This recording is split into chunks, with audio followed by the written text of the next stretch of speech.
अनेक बोलावे ती फार बहु थोर नावडती तुमची मज लागली सवे ठाईचे नव्हे न भोगडी का कारण मी असणारा भावनिक आहे भावाचा भुकेला आहे आणि मला भाविकांचीच आवड आहे खूप माझ्या जीवनामध्ये किती आवड आहे त्या भगवान परमात्म्याला भाविकांची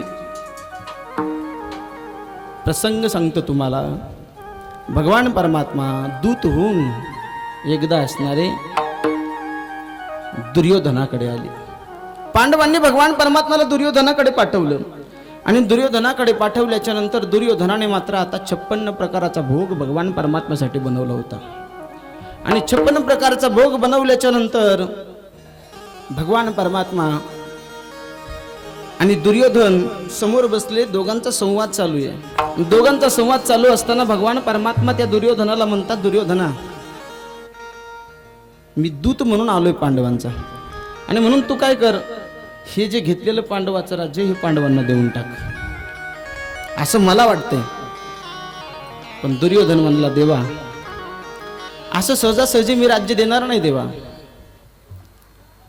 एका सुईच्या टोकावरती बसल एवढी माती सुद्धा मी त्यांना देणार नाही सुच्चाग्रे नाही वदाश्यामी विना युद्धेन केशवहा देवा जर त्यांना जर हे राज्य घ्यायचं असेल तर त्यांना युद्ध करावं लागेल आणि क्षत्रियाचा धर्म आहे की क्षत्रियाने युद्ध करावं आणि नंतर राज्य घ्यावं अन्यथा मी राज्य त्यांना देणार नाहीये भगवान परमात्मा त्या दुर्योधनाला पुन्हा विनंती करून सांगता दुर्योधना महाभारत नाय भले दुर्योधन मन में सोच विचार दुर्योधना महाभारत बरं नाही भांडण बरं नाही चांगलं नाहीये तू हे करू नकोस अनेक शूरवीर ते असणाऱ्या रणांगणावरती मारले जातील अनेक असणाऱ्या स्त्रिया विधवा होतील अनेक मुलं पोरके होतील आणि म्हणून मला तर असं वाटतंय मला असणारं ते असणारं भविष्य दिसतंय म्हणून दुर्योधना तू असणारं मला वाटतं की पांडवाचं राज्य पांडवाला देऊन टाकावं पण भगवान परमात्म्याला दुर्योधन म्हणतो देवा या नीतीच्या गोष्टी मला तू सांगू नकोस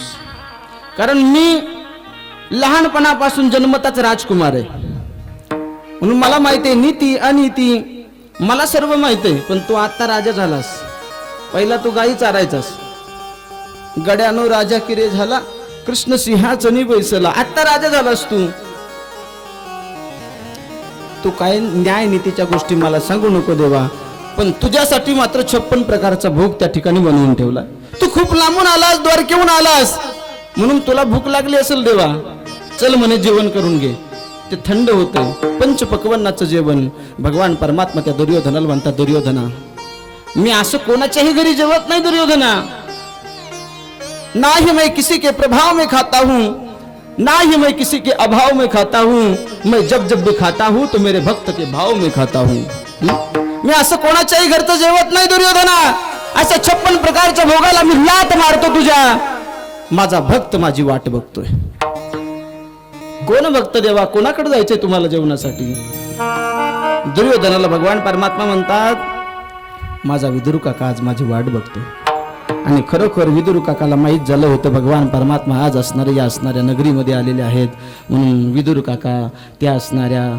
महाद्वारावरती राजसभेच्या दडून लपून कानानं ऐकत होते काय संवाद चालू आहे आतमध्ये आणि भगवान परमात्माने विदुर काकांचं नाव घेतलं नाव घेतल्याबरोबर विदुर काकांचं हृदय गहिवरून आलं डोळ्यामधून अश्रूच्या धारा वाहू लागल्या आणि विदुर काकांनी ठरवलं लवकरात लवकर निघलं पाहिजे आणि लवकर निघून आता लवकर भगवान परमात्मा आपल्या घरी येणार आहे जेवणाची व्यवस्था केली पाहिजे तितक्यामध्ये भगवान परमात्माने दारुक नावाच्या सारथ्याला सांगितलं रथ हाकण्यासाठी रथ काढला रथामध्ये परमात्मा विराजमान झाले दुर्योधन पुन्हा पुन्हा विनंती करतो देवा नका जाऊ देवा 56 प्रकारचा भोग तुमच्यासाठी बनवलाय पांडव आणि मी आमचं आम्ही बघून घेऊ पण तुम्ही मात्र जेवा देवा तुम्ही खूप लांबून आलात खूप भूक लागली असेल देवा तुम्हाला भगवान परमात्मा म्हणतात नाही दुर्योधना मी अशा दुष्टाच्या घरचं अन्न कधीच सेवन करत नाही दुर्योधना आणि सज्जनाच्या घरचं अन्न मात्र बळच मागून घेण्याचं काम करतो सज्जनाचे घरचे अन्न बळीचे घ्यावे मागून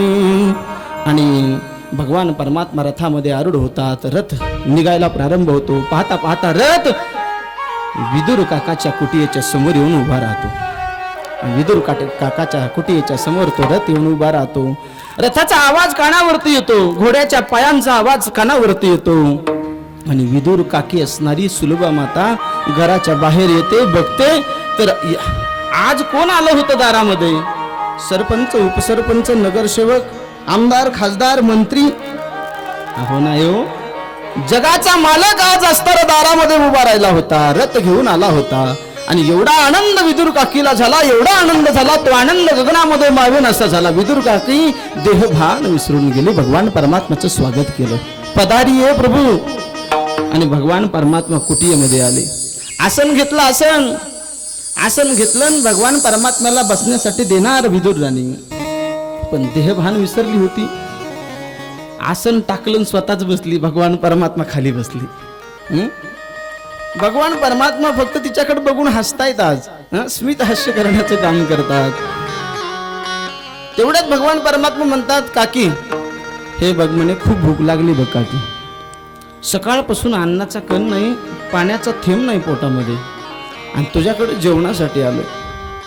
काकी म्हणते, थांबा प्रभू, बघते मी. अगोदर एवढं पाणी घ्या. पाणी भगवान परमात्म्याला दिलं जातं. थांबा थोडं, मी बघते काय आहे का आतमध्ये. आणि पहिल्या काळामध्ये उतरंडी असायच्या, ऐका नाही, असं डिजिटल किचन नव्हतं पहिलं. आणि त्या उतरंडीमध्ये असणारं विदुर राणी जाऊन बघू लागल्या. पहिलं गाडगं बघितलं हात घालून, काहीच निघलं नाही.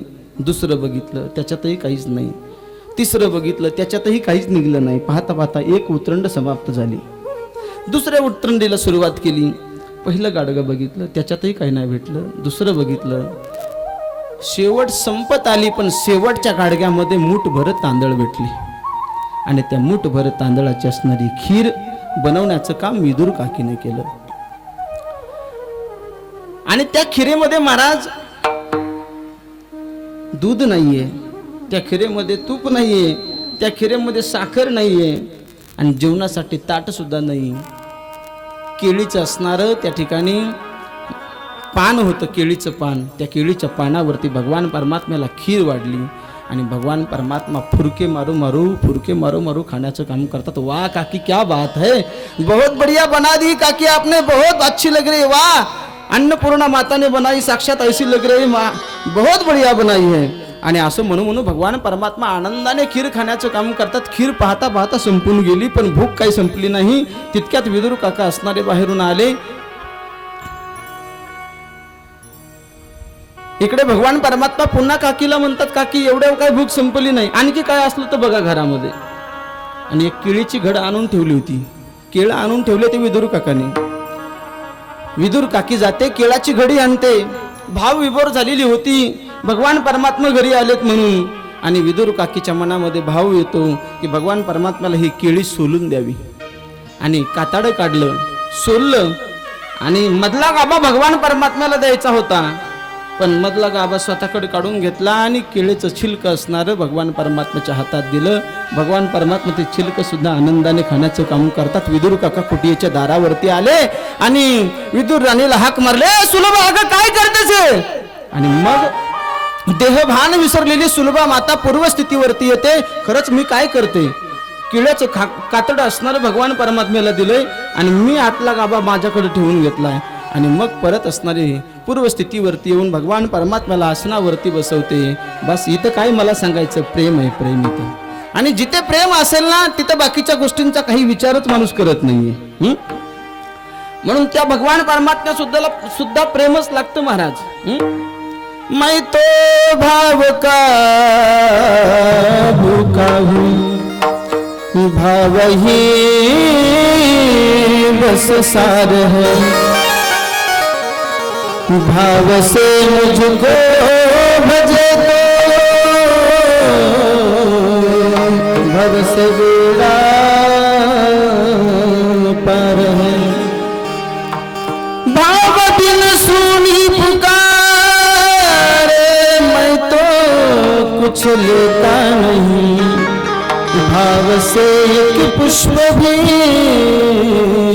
ये तो मुझे स्वीकार है, भाव का भूखा भूमय भावही बस सार है. त्या भगवान परमात्म्याला फक्त भाव पाहिजे महाराज, अंतकरणातलं प्रेम पाहिजे. आणि असं अंतकरणाचं प्रेम असल तर तो भगवान परमात्मा खातो महाराज. तो भगवान परमात्मा झोपतो. कोण म्हणतो तो भगवान परमात्मा येत नाही? आपल्या असणाऱ्या त्या ठिकाणी पंढरपुराला भगवान परमात्मा विठेवरती उभा राहिला. पुंडलिकाने बोलून घेतलं भगवान परमात्म्याला. भाव होता म्हणून भगवान परमात्माला. कुठून आला? उत्तर प्रदेश मधून भगवान परमात्मा इकडे आला. ऐका नाही, भाव आहे. कोण कहते हैं भगवान खाते नहीं, माँ कौशल्या की तरह तुम खिलाते नहीं, माँ यशोदा की तरह तुम खिलाते नहीं. और कौन कहते हैं भगवान सोते नहीं, राधा रानी की तरह तुम सुलाते नहीं, माँ यशोदा की तरह तुम सुलाते नहीं. कोण म्हणतो तो भगवान परमात्मा येत नाही? विदुर काकीच्या असणाऱ्या हाताच्या असणाऱ्या कण्या खाण्याचं काम करतो, शबरीचे उष्टे बोर खाण्याचं काम करतो. कोण म्हणतो तो भगवान परमात्मा येत नाही? येतो, पण त्याला काय पाहिजे? भाव पाहिजे. आणि अशाच भाविकांची असणारी मला आवड आहे असं असणारं महाराज सांगतात.